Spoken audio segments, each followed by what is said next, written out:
All people have different eye shapes. You need to analyze their eye shape before you start recommending an eyeliner style to the client. Almond eyes. If your client has an almond eye shape, I recommend lifting the eyeliner tail 2 to 3 millimeters before the eyelid stops to avoid the effect of drop-down eyes, which can make people look older and sadder. From the inner corner to the beginning of the thickness, we only perform lash enhancement. Thickness of the eyeliner has to be increased from the middle of the eyeball or the beginning.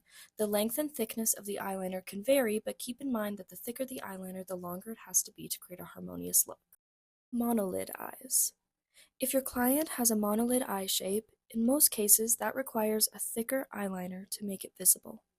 In a lot of cases, we have to start to increase the thickness of the eyeliner from the inner corner of the eye.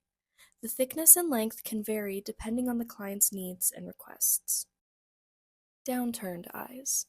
If your client has a downturned eye shape, to correct them we recommend lifting the eyeliner tail in a spot even before than compared to the almond eye shape.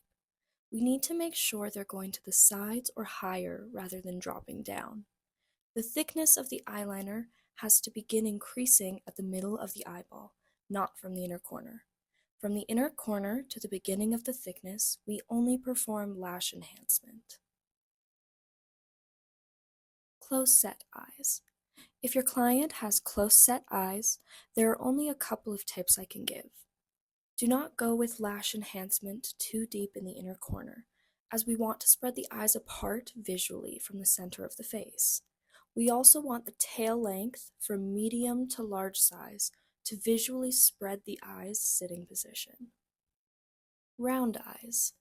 If your client has round eyes, we are doing the lash enhancement only, almost up to the end of the iris, closer to the outside corner of the eye.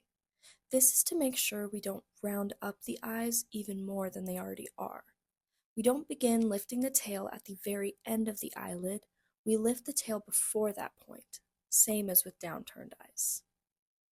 Protruding eyes. If your client has protruding eyes, I recommend to restrict yourself and your client to only lash enhancement to avoid too much attention being drawn to the eyes. Upturned eyes. If your client has upturned eyes, just a regular eyeliner shape similar to an almond eye shape eyeliner works. Any size of tail works. Start to increase the thickness of the eyeliner at the beginning of the iris or the middle of the iris. Wide-set eyes. If your client has wide-set eyes, start your lash enhancement at the first lash to make them visually sit closer.